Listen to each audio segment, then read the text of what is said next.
So the advanced manufacturing courses we have on offer span the manufacturing value chain. So we have a course centred on digitally enabled medical devices. We have courses on manufacturing automation, the sustainability of manufacturing systems, on the digital manufacturing processes, and also on the intelligent, data-driven Industry 5.0. We believe the skills gap span the three areas of materials, manufacturing, and innovation.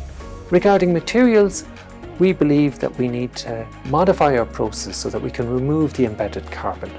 We want to have a greater understanding of what type of manufacturing process we can use on new materials which address the need to modify our processes for a carbon-free economy. We also need to understand robotics and automation more, particularly over the entire lifetime of the devices. We want technologists in our industry. We believe there's an opportunity to improve their business insights.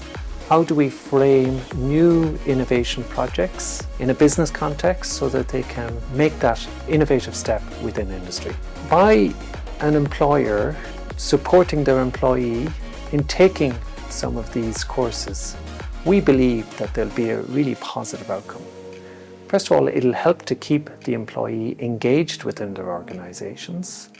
It'll afford them the opportunity to explore the different challenges that those organizations have currently in the area of materials, manufacturing and innovation, and hopefully then that it would actually lead to new developments, new innovations that they can benefit from materially in the future.